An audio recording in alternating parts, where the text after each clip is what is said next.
Close your eyes now, if you have not already. Let the outside world begin to soften at the edges, like a distant landscape seen through a gentle mist. You are safe here. You are allowed to rest.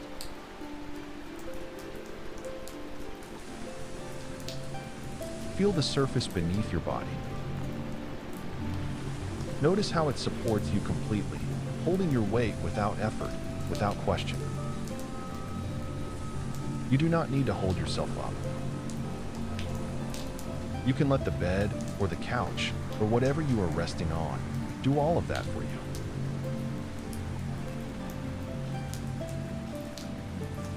Take a slow, easy breath in through your nose. Do not force it, do not stretch it, just a simple, gentle breath in. And now let the air slip out, softly, through your mouth or your nose, whichever feels more natural. Again, breathing in, calm and unhurried. And breathing out as your body settles a little deeper.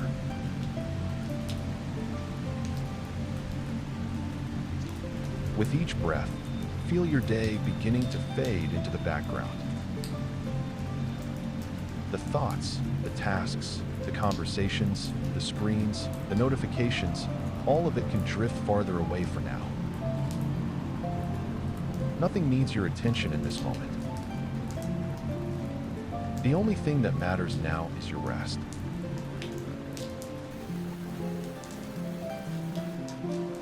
Bring your attention very gently to the top of your head.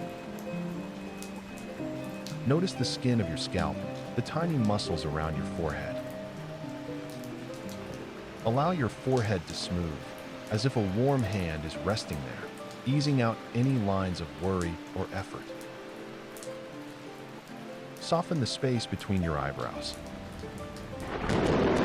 Let your eyelids grow a little heavier, as if they have small weights at their edges, encouraging them to stay closed.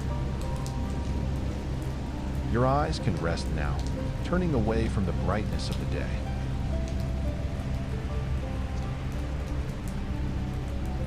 Let your cheeks soften. Unclench your jaw just a little. If your teeth are touching, allow a small space to open between them. Let your tongue rest gently, loose and comfortable in your mouth. If you notice tension in your face, imagine it melting slowly, like ice under warm sunlight, dripping away drop by drop.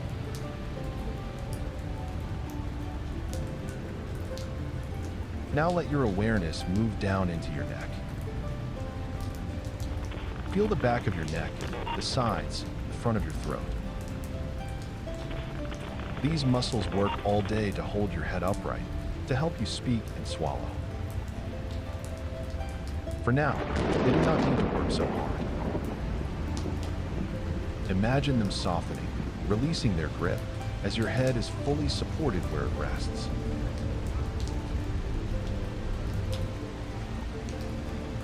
Let this feeling of release drift down into your shoulders. Your shoulders may have been carrying a lot today, perhaps more than you noticed.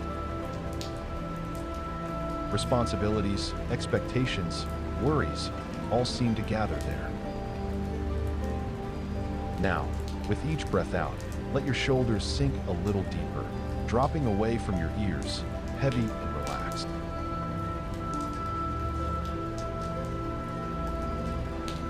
Feel the warmth of relaxation move along your upper arms, down into your elbows, then into your forearms.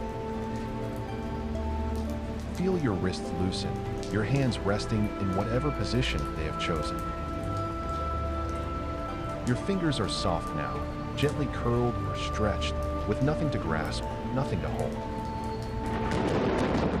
Your hands have finished their work for today.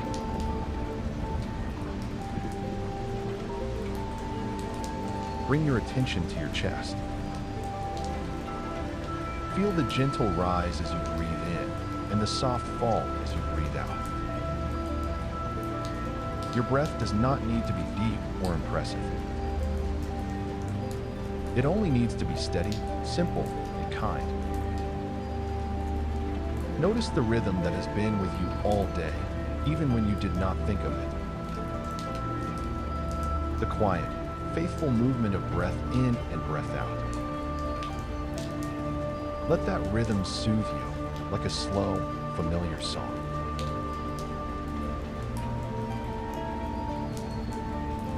Now feel your awareness drift into your upper back. If there is tightness there, imagine it being gently massaged by warmth and softness. Each exhale can carry away a little of that tightness, as if you are sighing out tension you do not need anymore. Let this softening continue down your back, into your middle back, your lower back, all the way to the base of your spine. If you feel any discomfort, do not fight it. Just allow your breath and your attention to move around it, surrounding it with gentleness and space.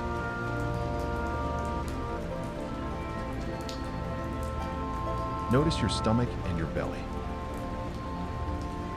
Let your abdomen rise easily with each breath and fall easily as you exhale. You do not need to hold your stomach in or control it in any way. Just let it be natural, soft, and free.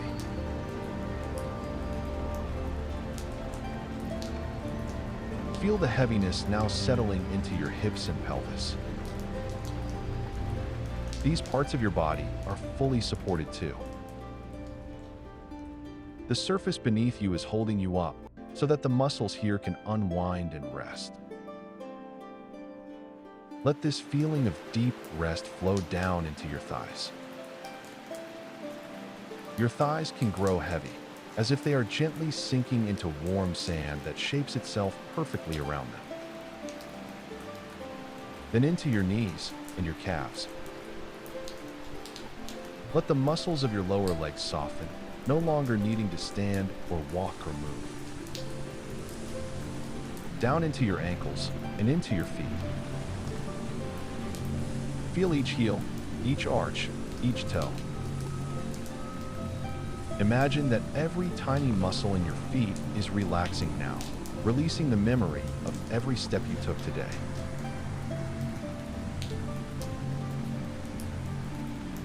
From the top of your head, all the way down to your toes, your whole body is now more relaxed, more at ease than it was a few minutes ago.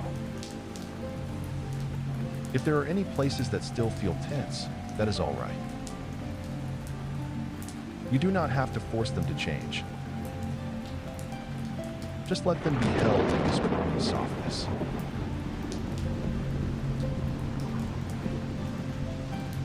You are safe in this moment. You are supported. You are allowed to rest.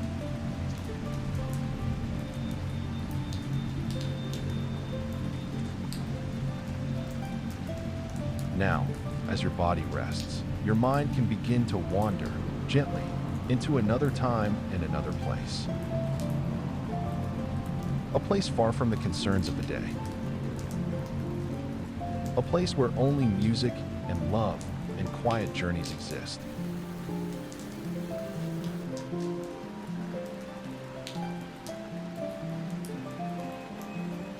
Long ago, in the lands we now call ancient Greece, there was a man whose music could calm the wildest storms, soothe the fiercest hearts, and soften even the hardest stone. His name was Orpheus.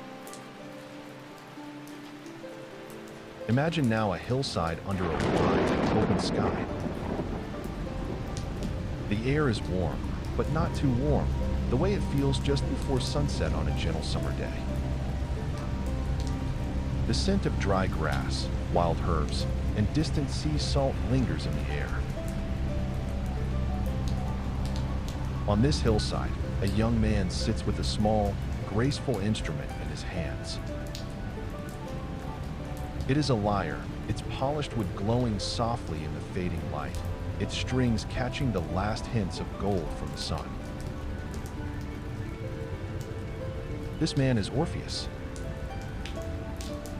His hair is dark and falls in gentle waves around his face. His eyes are quiet, thoughtful, as if he is listening to something far away, something only he can't hear. He rests his fingers lightly on the strings of the lyre. For a moment, there is no sound at all, just the stillness of the evening and the soft whisper of the breeze over the hillside. Then, very gently, he plucks the first note. It hangs in the air like a small, shining drop of water in the sunlight. Then another note, and another, like tiny stars appearing one by one in the darkening sky.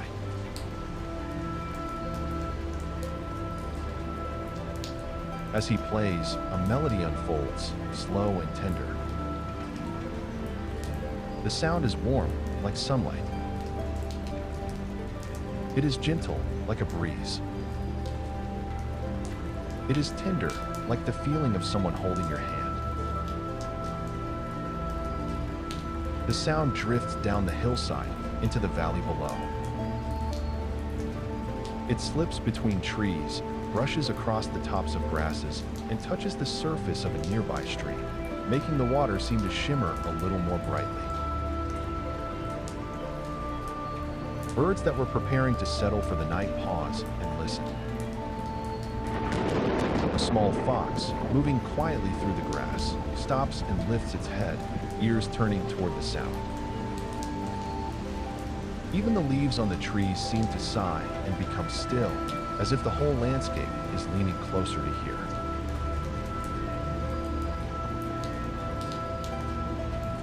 Orpheus does not hurry. His music does not rush or demand.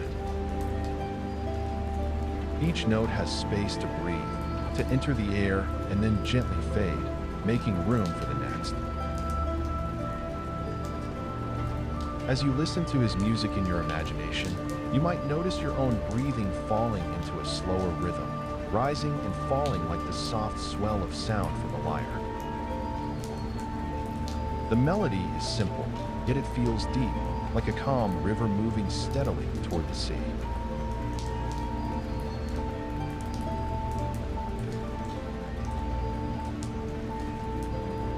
It strikes. Fast. So fast. Faster than thought.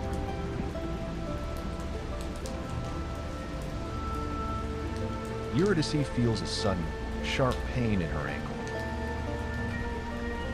She gasps a small, surprised sound. She looks down. 2 small puncture marks. Already, the skin around them is beginning to swell, to redden. The snake has already disappeared, slipping away into the grass, gone as quickly as it appeared.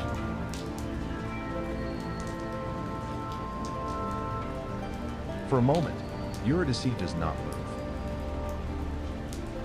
She just stares at her ankle, not quite understanding, not quite believing. Then the pain begins. Not sharp now, but burning. A heat that spreads from her ankle up her leg, moving fast, moving through her blood. She tries to stand, but her leg will not hold her. It buckles, and she falls to her knees. The basket tips over. Flowers spill out across the grass, scattering in all directions, their bright colors suddenly looking strange and far away.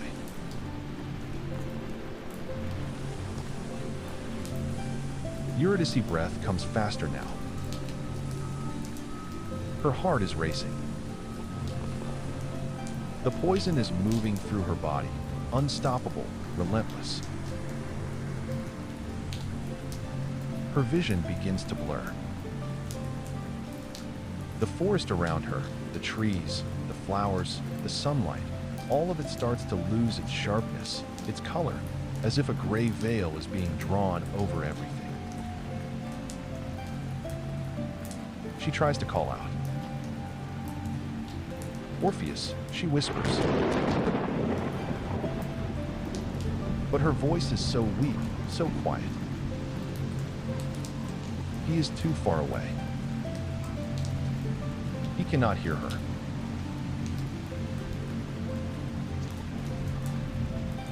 She feels cold now, even though the sun is warm on her skin. So cold. Her arms feel heavy. She cannot lift them anymore. She cannot move. She lies down, gently, in the grass, among the scattered flowers. Her head rests on the soft earth. She looks up at the sky. It is so blue. So beautiful. She wants to remember it.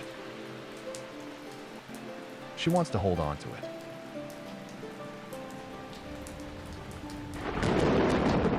But the blue is fading. Everything is fading. Her last thought is of Orpheus. His face. His music. His gentle hands. She loves him. She will always love him.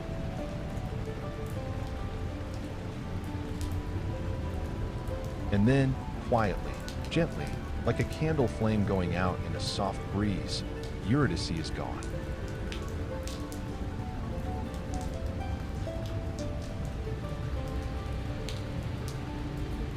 The forest is very still. The birds have stopped singing. The breeze has stopped moving through the leaves. Even the sunlight seems dimmer now, as if the world itself is grieving.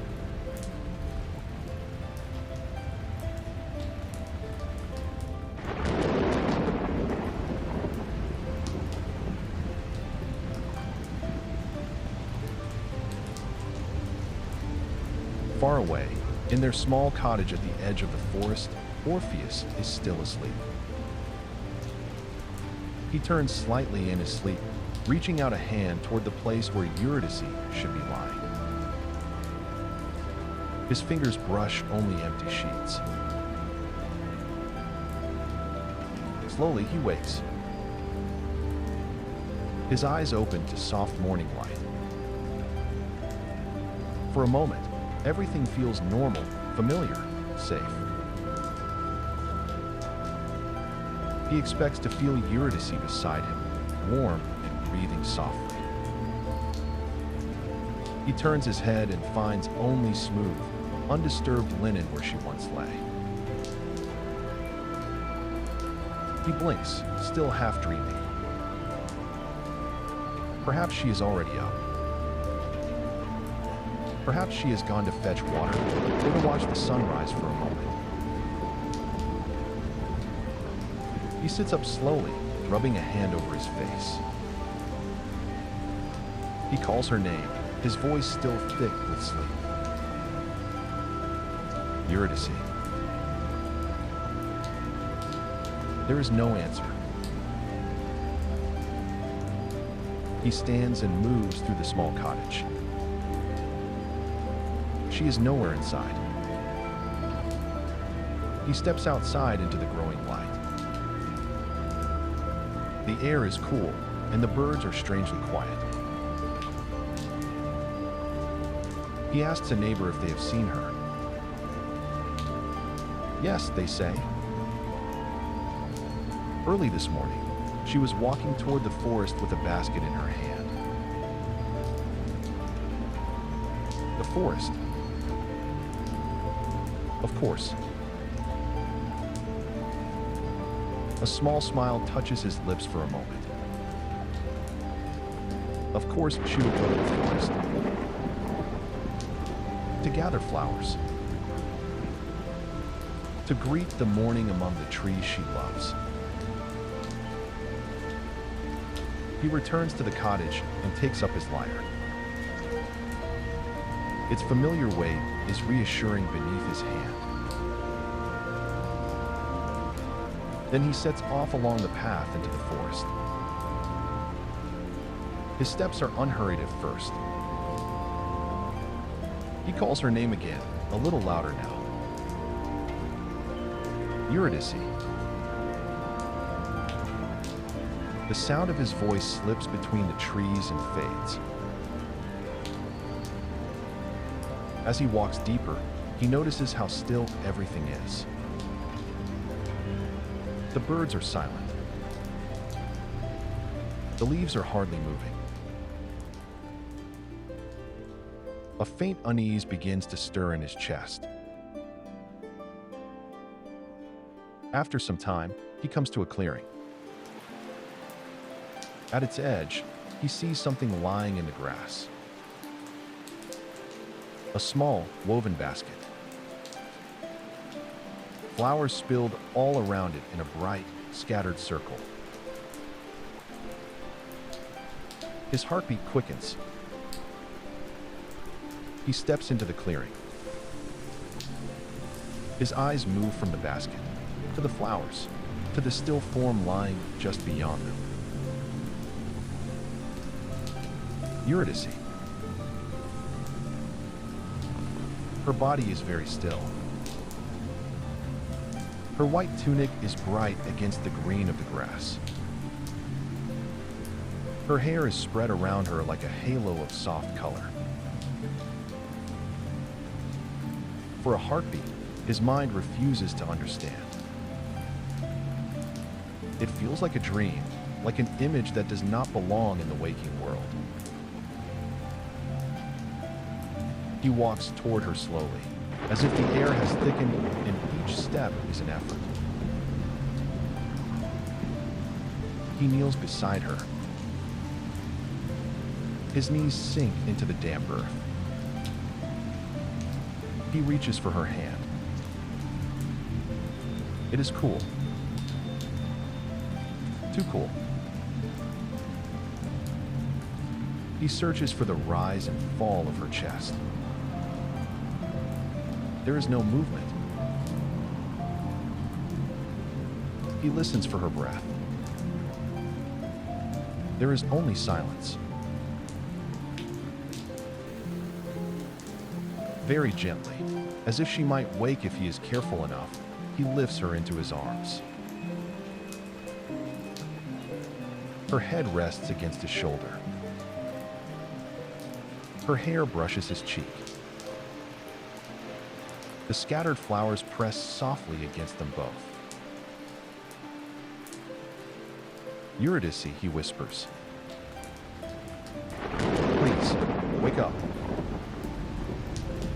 Please. The forest does not answer. He presses his forehead to hers.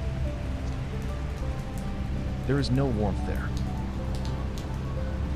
Slowly, like a heavy curtain being drawn across his heart, the truth settles in.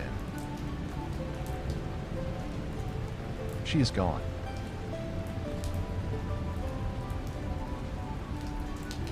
There are no words large enough for this grief.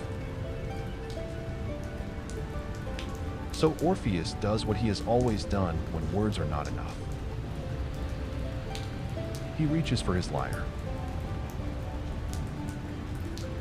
His hands are shaking as he positions it. Tears blur his vision. He can hardly see the strings. Still, he plays.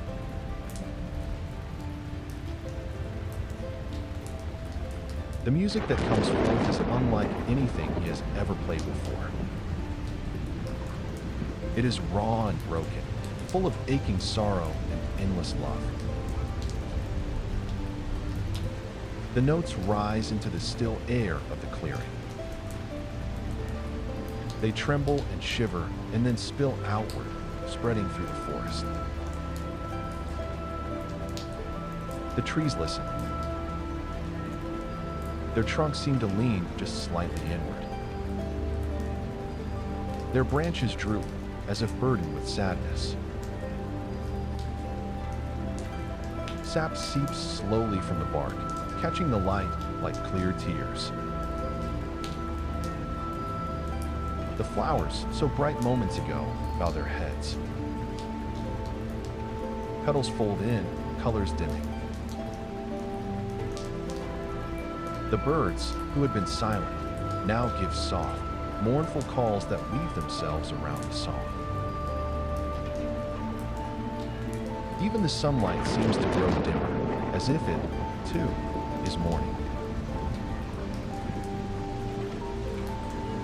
The earth under his knees feels heavy and solid, as if it is taking some of his pain into itself. His music travels beyond the clearing. It drifts through the forest, over hills, across distant fields. It touches villages, where people pause in their work, suddenly filled with a sadness they cannot explain. It touches rivers, whose waters slow for a moment. It touches distant mountains, whose peaks stand silent under the weight of the sound. He plays until his fingers ache, until his voice is hoarse from the small cries that escape between notes. But no matter how deeply he pours his sorrow into the strings, one thing does not change. Eurydice is still gone.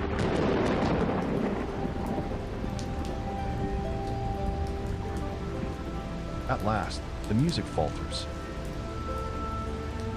The final note hangs in the air and then fades. Orpheus holds her one last time. Then, with infinite gentleness, he lays her down among the flowers again. He straightens her hair, smooths her tunic, as if preparing her for sleep. "Forgive me," he whispers, though he is not sure for what. Time passes in a way that no longer feels like time. Minutes, hours, perhaps longer. Eventually, the forest around him begins to come into focus again. The light has shifted. The day is moving on. He rises, takes his lyre, and walks out of the clearing. The world beyond is the same, and yet, for him, everything is different. Days blur together. He wanders from place to place, his feet carrying him with no clear destination. He plays, and his music is filled with loss. People who hear him weep without knowing why. Animals lie quietly at his feet. Stones seem to listen in their own silent way. Yet, for all the power of his music, there is one thing it cannot do. It cannot bring her back.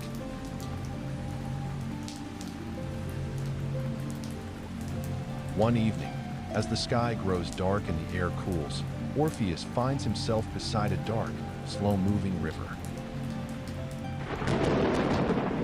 He sits at its edge, watching the water slide past, carrying leaves and small bits of wood. The surface reflects a faint, fading light. He thinks of time like this river, always moving forward, never turning back. Once something is carried away, can it ever truly return? He has heard stories of another realm, a place beneath this world, a place where the dead continue, not as they were, but as shadows, as echoes. The realm of Hades. It is a place no living person is meant to walk. A place from which few, if any, return. And yet, the thought begins to take shape inside him. What if he could go there? What if he could find her? What if he could bring her back? The idea is terrifying. Impossible. Unthinkable. But it will not leave him. It circles him like a soft, persistent melody he cannot forget. He looks down at his hands, at the lyre resting across his knees. This instrument has opened hearts,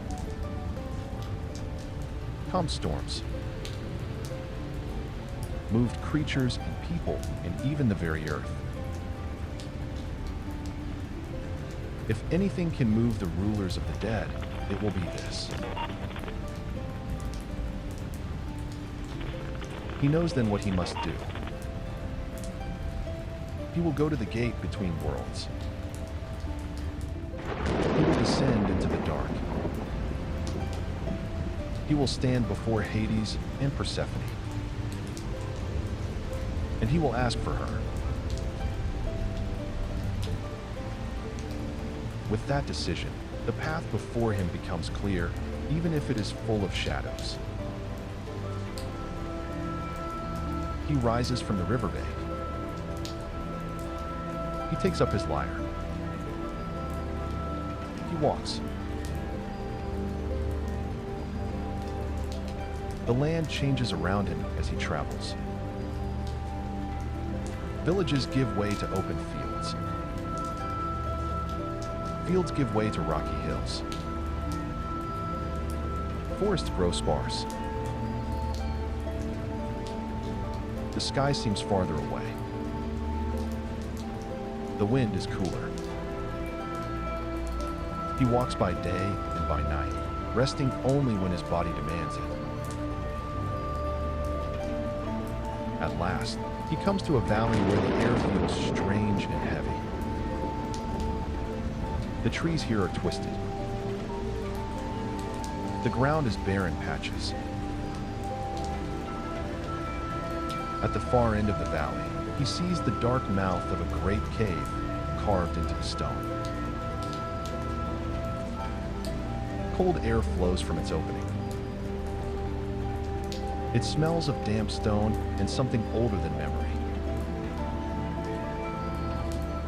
This is one of the entrances to the realm below. He stands for a moment at the edge of the cave's shadow. The world of light behind him. The unknown darkness ahead. He thinks of Eurydice. Of her laughter. Of her hand in his. Of her last whispered thought of him. Compared to losing her, this darkness is nothing. He steps inside.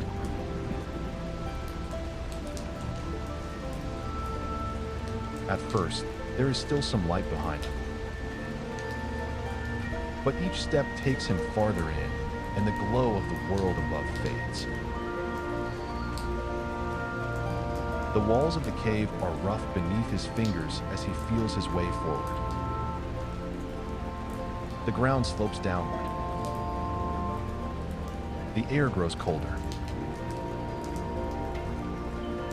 His footsteps echo softly. Drips of water fall in the distance, slow and irregular. Soon, there is no light at all. Only darkness. In that deep black, it would be easy to forget why he came. Easy to let doubt creep in, to imagine turning back. To keep his purpose clear, he lifts his lyre and plays a simple, quiet melody. The notes are like small lamps. They do not show him the way, but they remind him who he is. They remind him of sunlight, of forests, of her. He walks in place. Walks in place. Time loses its shape. Slowly, the air changes again. The echo of his footsteps widens. The space around him feels larger. A faint, grayish light appears ahead. He follows it until the passage opens into a vast cavern. Before him stretches a wide, dark river. Its surface is thick and slow-moving, reflecting that pale, sourceless glow. This is the river Styx. On the far shore, shadowy figures move. Souls of the dead, waiting, wandering, half-remembered.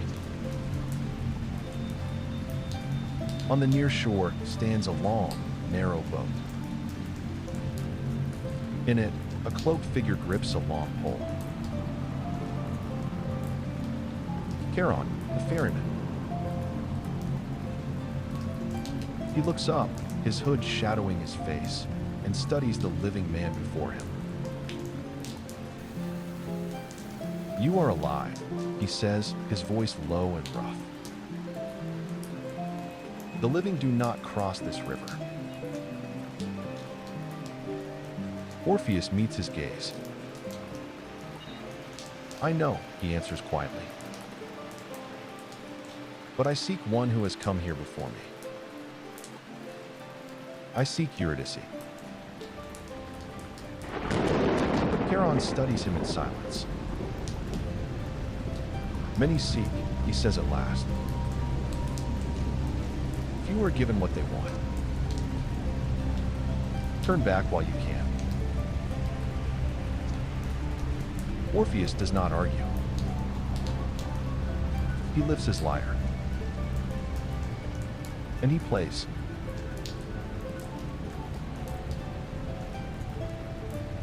The song he chooses now is deep and slow, like the river itself. It carries the weight of sorrow, but also the steady glow of love that has not dimmed. The notes drift over the black water. They reach the far shore, where the souls stand and listen. They rise and echo in the cavern's vault. Charon has heard cries, wails, and silence for longer than memory can hold. But he has not heard music like this. Something deep inside him stirs. A memory of sun, of warmth, of days before this endless duty. A single tear forms at the corner of his eye and falls into the river. When the song ends, the cavern is very quiet. "Get in," Charon says softly. Orpheus steps into the boat. It rocks gently under his weight. The ferryman pushes off from the shore. The river carries them forward, slow and sure. As they move, Orpheus plays a few quiet notes now and then. Not a full song, but small threads of melody that hang in the air and soothe the silence. The far shore draws closer. Figures gather near the water's edge, pale and insubstantial. The boat comes to rest. "This is as far as I can take you," Charon says. "Beyond this, you walk alone." "Thank you," Orpheus replies. He steps onto the far shore. The souls watch him with dim, distant eyes. Ahead, a path leads deeper into the underworld. He follows it. In time, he comes to a great gate of iron, its bars thick and black, its surface carved with shifting shapes. Beyond it, something large moves in the shadows. A low growl rolls through the air. From the darkness, a vast, three-headed dog steps forward. Cerberus. His eyes burn. His teeth gleam. His growl is long and low, a warning and a threat. Orpheus feels the power in the creature, the strength in his muscles, the sharpness of his jaws. He does not run. He does not shout. He lifts his lyre. This time, he plays a lullaby. The notes are soft and slow, like a rocking cradle, like a quiet breath. They carry the feeling of warmth and safety, of sleep by a gentle fire.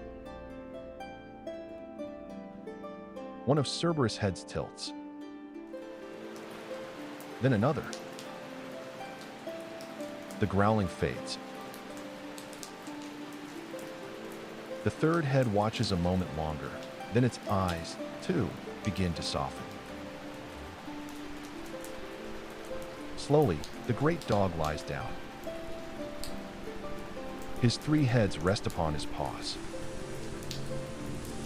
His eyes close. His breathing deepens. He sleeps.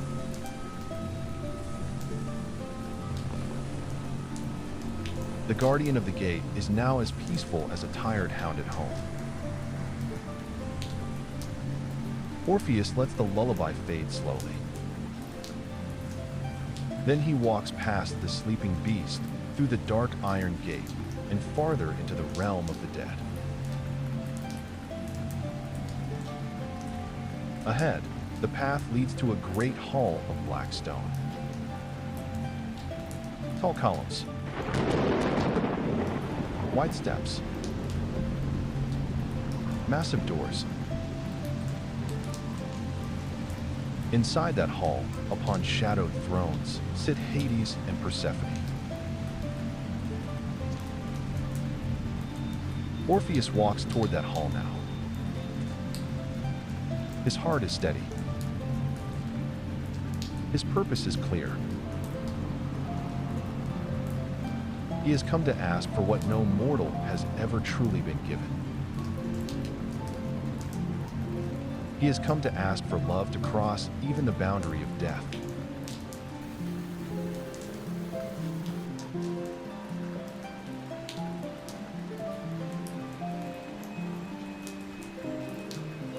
Ahead, the black stone palace of the dead rises from the gray landscape, vast and solemn. Its walls are tall and smooth, absorbing what little light there is. Massive columns stand before its entrance like silent sentinels. Orpheus stands at the foot of the steps and looks up. The doors before him are enormous, carved with scenes of life and death, of arrivals and farewells. For a moment, he simply breathes. In and out. He thinks of Eurydice. of her laughter in the meadow, of her hand in his, of the way she fell silent among the flowers. He has come this far for her. He will go farther still. Slowly, he climbs the steps.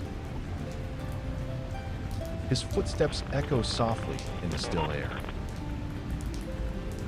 At the top, he rests his hand against the cold surface of the door. The stone hums faintly with an ancient power. He pushes. The doors open with a deep, resonant sound, like distant thunder rolling through a cavern.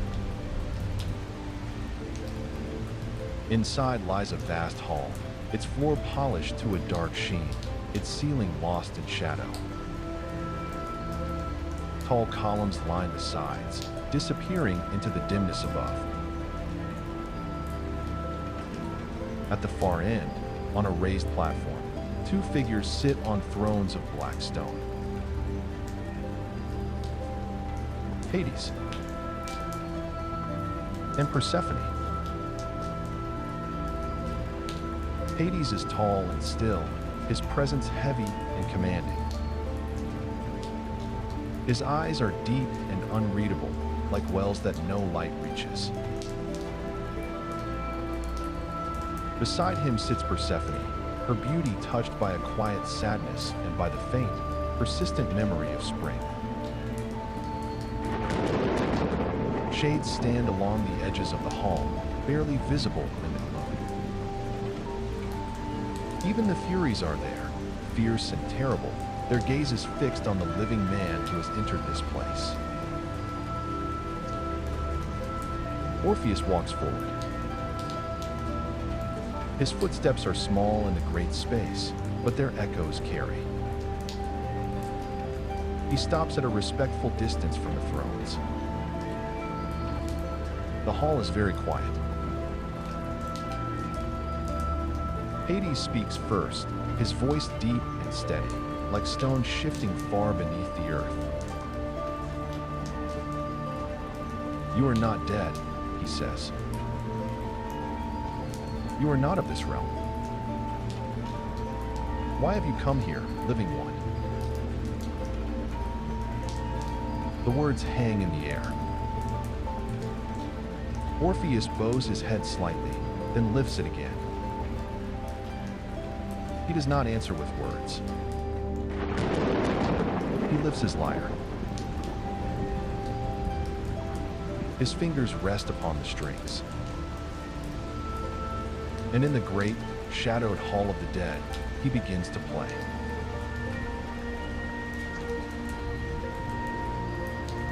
The song that rises now is the truest one he has ever played.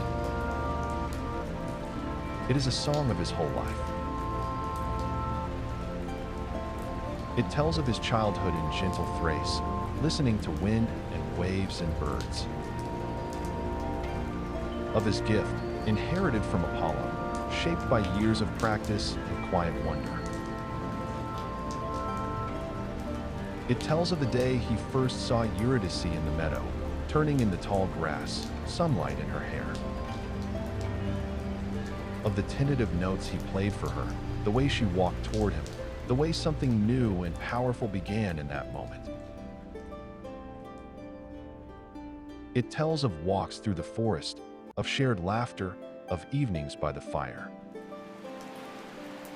Of the wedding in the grove, the garlands of flowers, the song written just for her, the smoking torch of Hymen that they chose to ignore.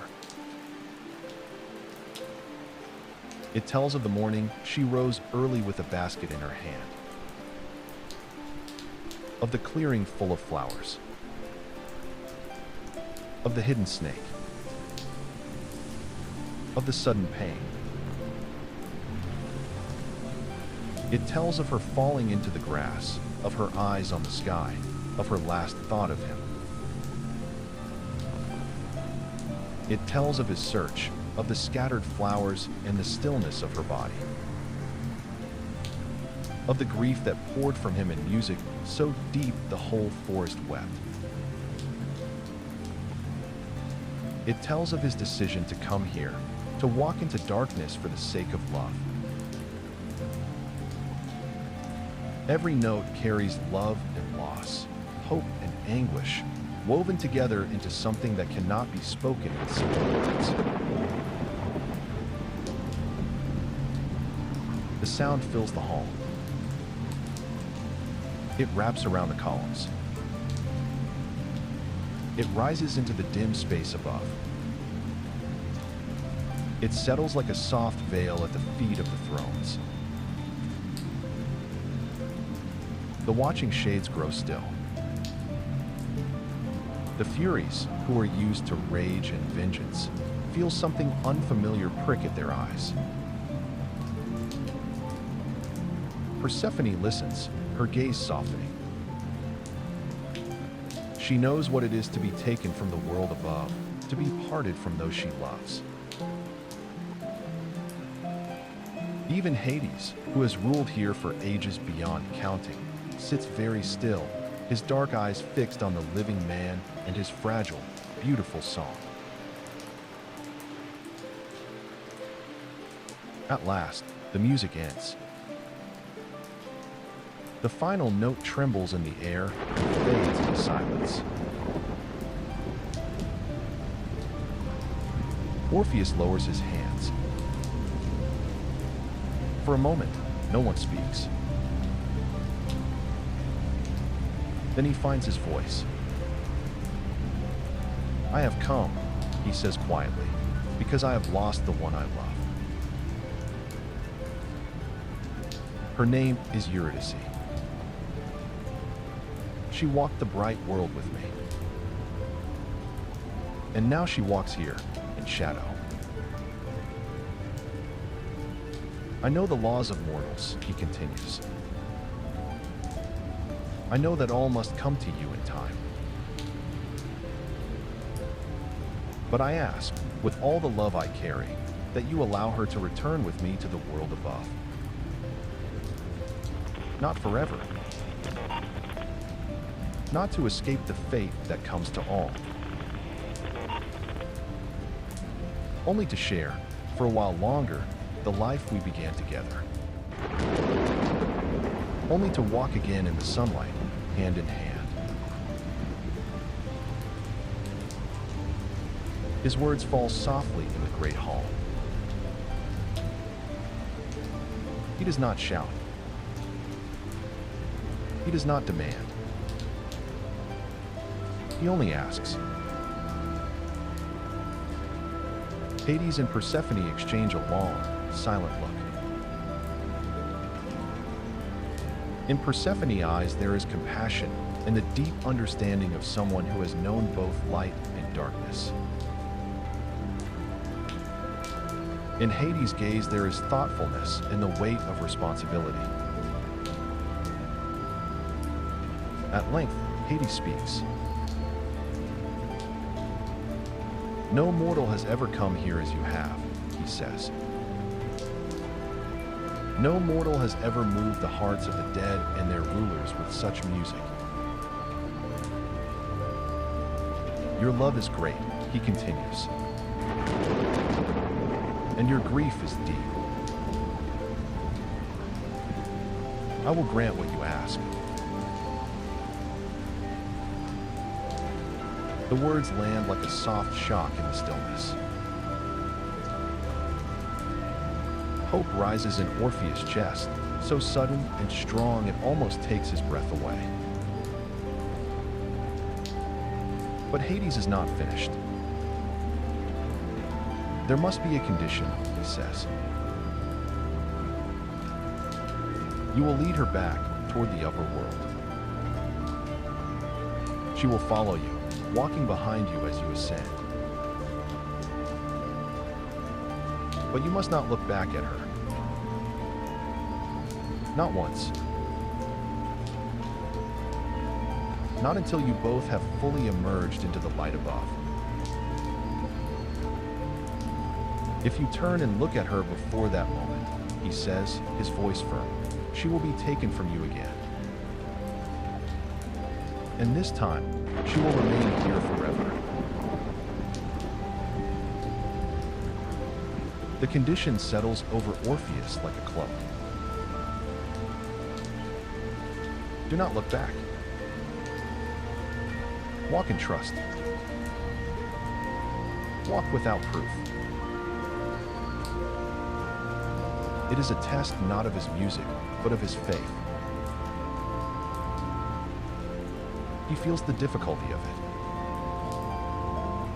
The weight of knowing that one glance, one moment of doubt, could cost him everything. And yet, it is the only path he is offered. Slowly, he bows his head. I accept, he says. Persephone lifts her hand in a gentle gesture. From the shadows at the side of the hall, a figure begins to emerge. At first, she is only a pale shape, like a reflection in still water. Then, as she draws closer, her features become clear. Eurydice. Her form is delicate, touched by the translucence of all who dwell here. But her face is as he remembers it. Her eyes, her mouth, the curve of her cheek. She looks at him, and in her eyes he sees love and longing and a gentle sorrow. Every part of him yearns to run to her, to hold her, to feel her in his arms once more.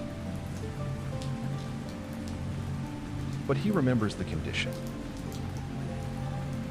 Do not look back.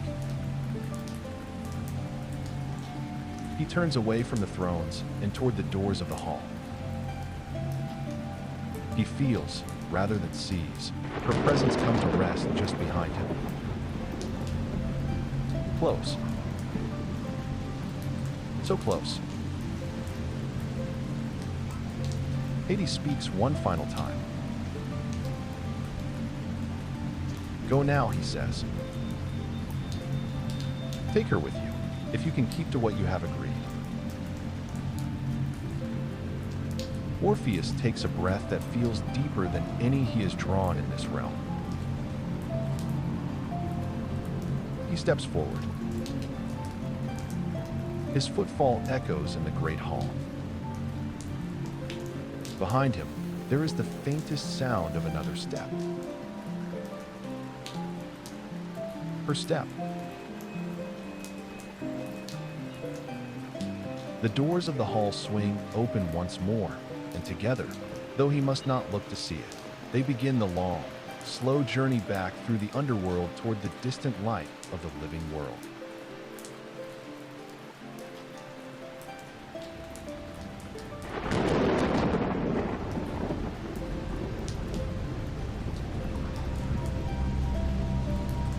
The great doors of the Hall of the Dead close softly behind them.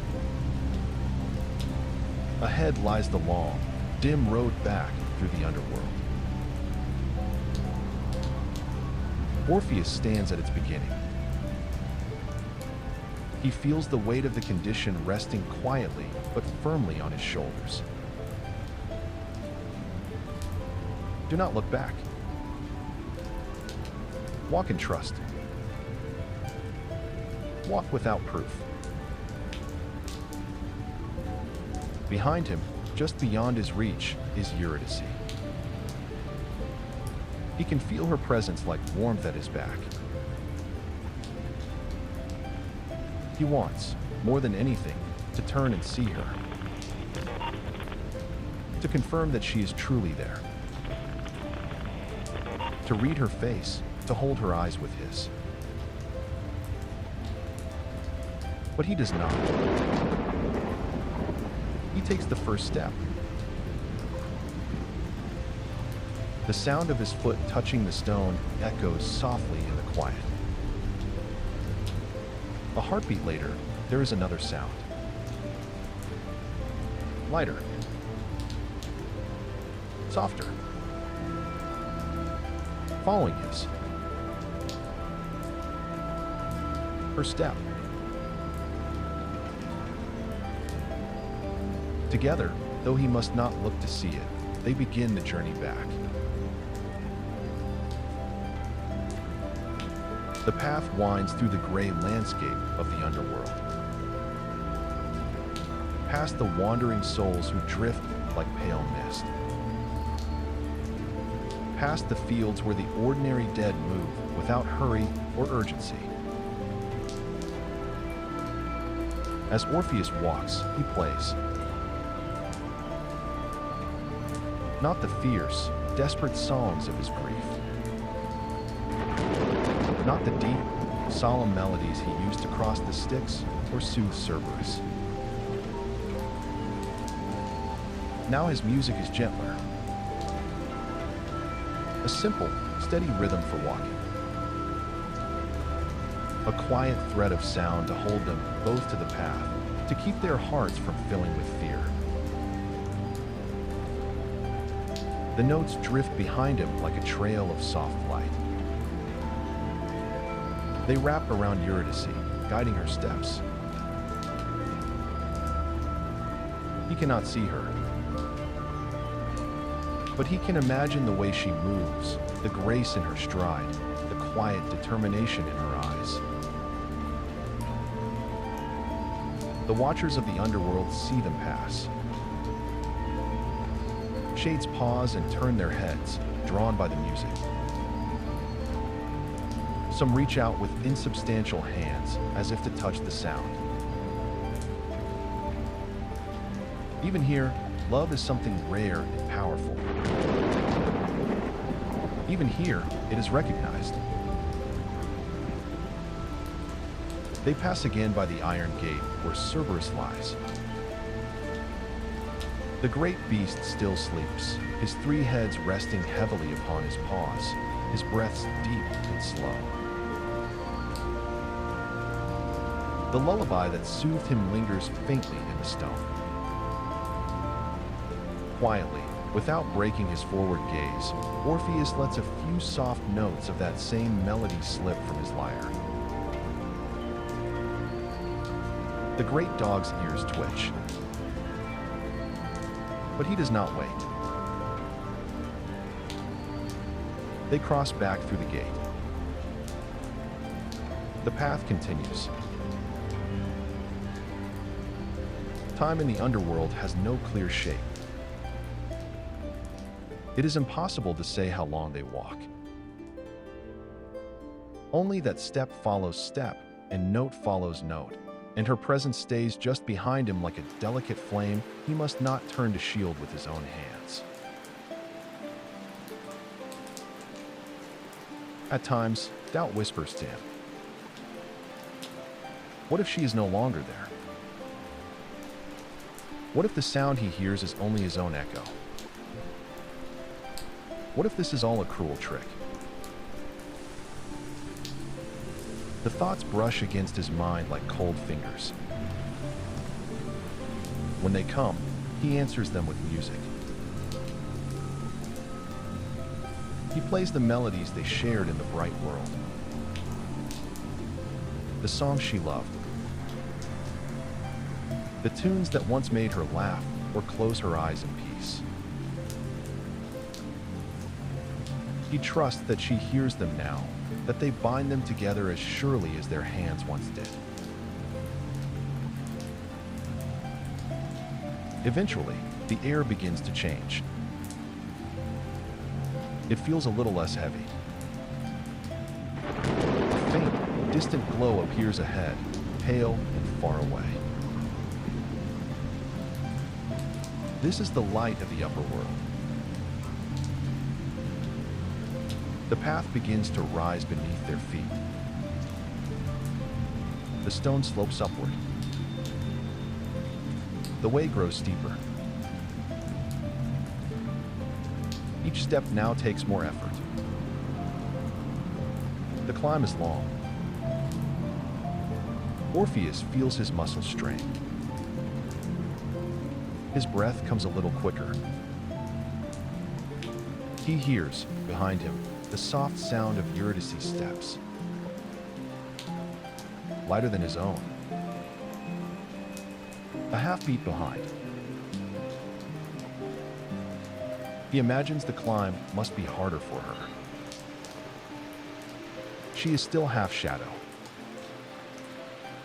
half belonging to the realm below.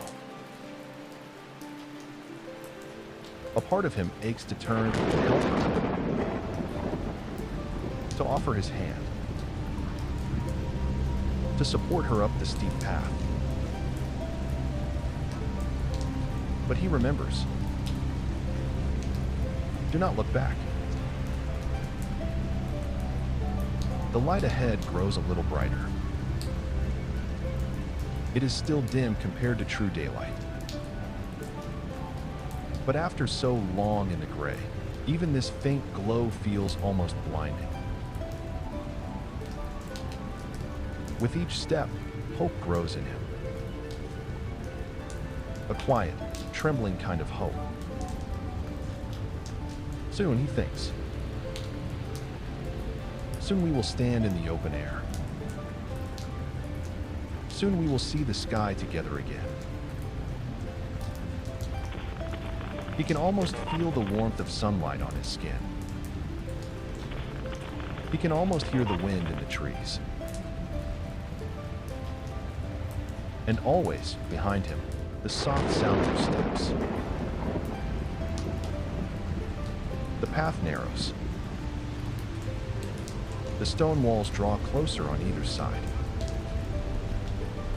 The light ahead sharpens into a clear opening.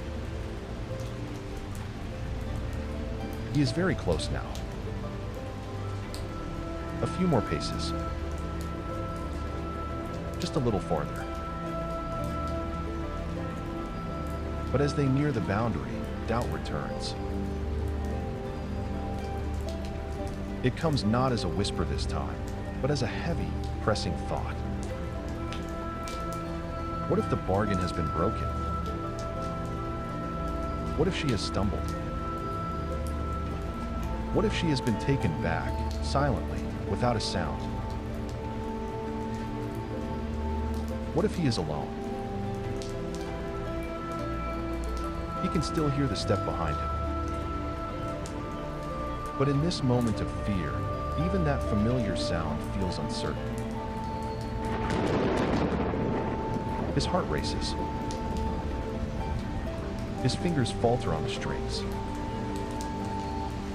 The music stumbles and grows thin. The opening ahead is very near now. He can see a sliver of the world above. A hint of blue. A wash of true light. Just a few more steps. But love, for all its strength, can sometimes carry fear with it. The fear of losing what is most precious. And fear, in that fragile moment between darkness and light, can be very loud. Eurydice, he thinks. Are you there? He longs to hear her voice, to see her eyes, to know, beyond all doubt, that she walks with him still. His foot lifts for the next step. His body leans forward toward the opening, toward the world of living things. And in that one aching instant, he turns. He cannot help himself. Love, fear, hope, and longing all rise at once and pull him around as if by an invisible thread. His eyes find her. She is there, just a few steps behind him on the path. Pale and beautiful in the dim light, her form still touched by shadow. Their gazes meet. In hers, he sees surprise and love, and something like sorrowful understanding. She opens her mouth as if to speak his name. But before the sound can come, the bargain is broken. A soft, inexorable force pulls at her. Her body shimmers, becoming more insubstantial. Her outline blurs. Her fingers reach out toward him. His hand lifts toward hers. For a heartbeat, it seems as if they might touch. They do not. Like mist drawn back into shadow, she begins to recede down the path, away from the light, back toward the depths. No, he breathes. No. He reaches for her, but his hands grasp only empty air. Her face grows fainter, details dissolving. But her eyes remain clear for as long as he can see them. In that final, thinning moment, those eyes hold only love. Then she is gone.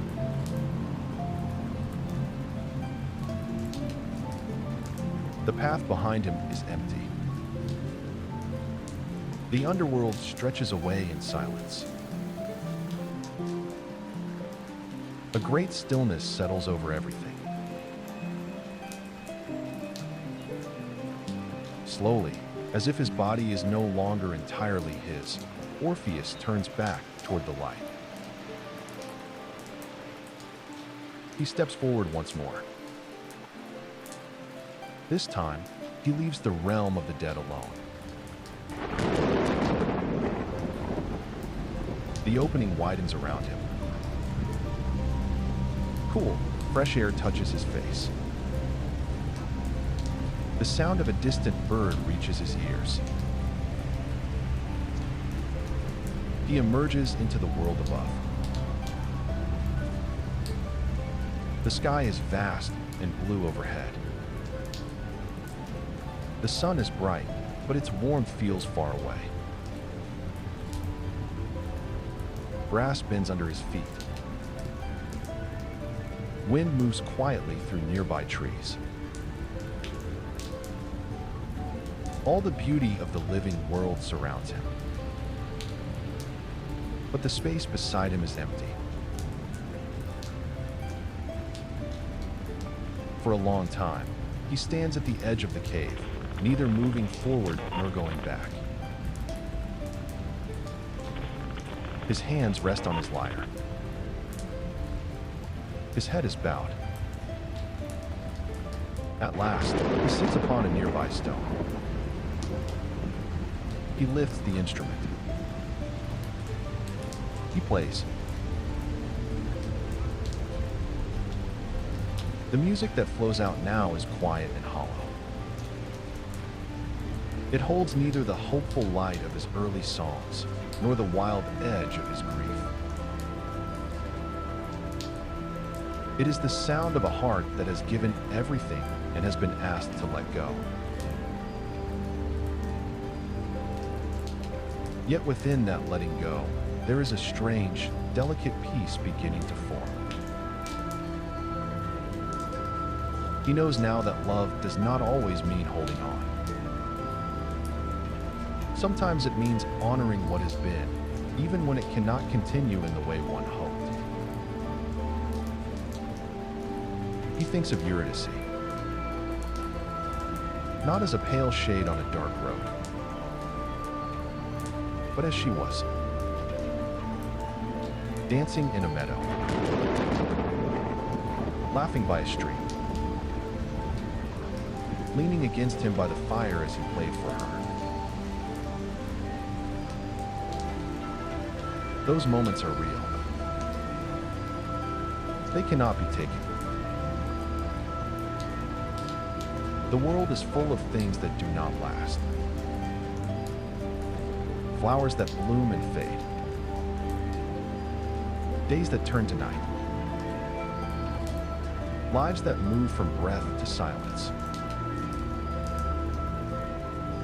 And yet, there is beauty in them still. Perhaps because they do not last. Orpheus lets his music soften. The melody becomes calmer, slower, like a river moving gently toward the sea. He stands and begins to walk away from the cave, back into the world of wind and sky and growing things. He carries his loss with him, but he also carries his love. And he carries his music. As he walks, the notes drift out into the open air. They travel across fields and forests, over hills and rivers. They reach people who do not know his name, but who pause in their day, feeling a gentle ache and a gentle peace at the same time.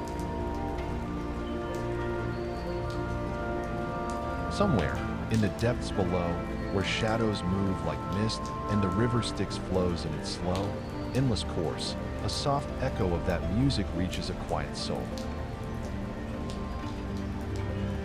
Eurydice hears it. She closes her eyes. And in that sound, she is with him again for a moment. Love, it seems, can cross many boundaries. Not always in the way the heart first hopes, but in ways that are quieter and deeper and more enduring than even grief can understand.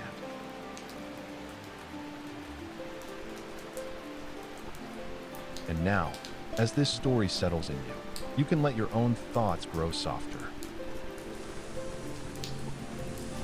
You have walked with them through sunlight and shadow, through love and loss, through descent and return. You have seen how even in sorrow there can be beauty. How even when something ends, what it meant does not vanish.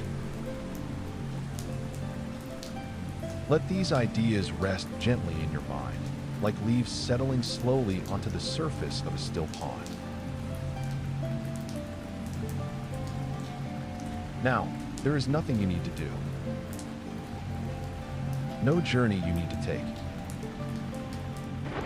No decisions you need to make. You are here. You are safe. You are allowed to rest.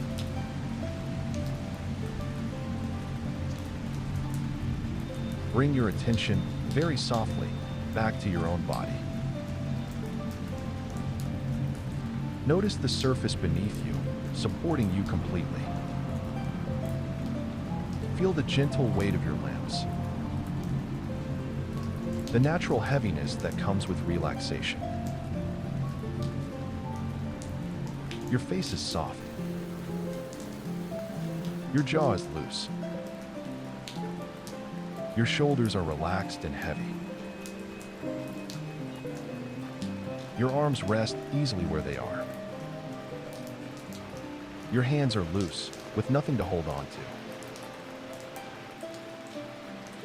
Your chest rises and falls in a slow, comfortable rhythm. Each breath in brings calm. Each breath out carries away tension. Your back is supported. Your stomach is soft. Your hips and legs are heavy and at ease. Your feet rest quietly, no longer needing to carry you anywhere. From the top of your head to the tips of your toes, you are held in this moment of rest. If thoughts come, they can drift by like small clouds across a wide, blue sky. There is no need to chase them. No need to follow. They appear. And then they pass. You can imagine yourself now lying in a quiet meadow at dusk. The air is cool and gentle against your skin. The grass is soft beneath you, supporting you like a welcoming hand. Above, the sky is deepening from blue to indigo. One by one, stars begin to appear. Small points of light, steady and calm. Somewhere nearby, a river moves with a slow, steady sound. Not loud, just present, just constant. In the distance, you might hear the faintest trace of a lyre. Soft, slow notes drifting on the evening air. They do not demand your attention. They simply keep you company as you rest. You do not need to follow the melody. You can let it move in the background of your mind, like a gentle breeze you barely notice. With each soft note, your body sinks a little deeper into comfort. With each easy breath, you drift a little closer to sleep. There is nowhere you need to go. Nothing you need to solve. No story you need to hold on to. For now, you can let everything else fade into the distance. You are here. You are safe. You are allowed to rest.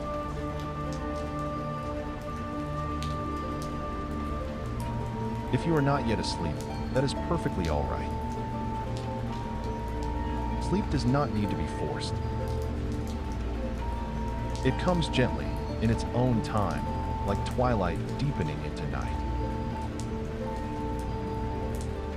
You have already done enough simply by being here. By listening. By giving yourself this space to relax. Now, you can let go. Let your breath stay soft and easy. Let your muscles remain loose and heavy. Let your thoughts drift wherever they want to go, without needing to follow. If your eyes are closed, they can stay closed. If they are not, you may let them gently close now, if that feels right. There is nothing more you need to do. Nothing more you need to be. Just this. Just resting. Just breathing. And if sleep comes now, you can welcome it. If it takes a little longer, you can simply remain here in this soft, quiet place inside yourself until it arrives. You are safe. You are held. You are allowed to rest.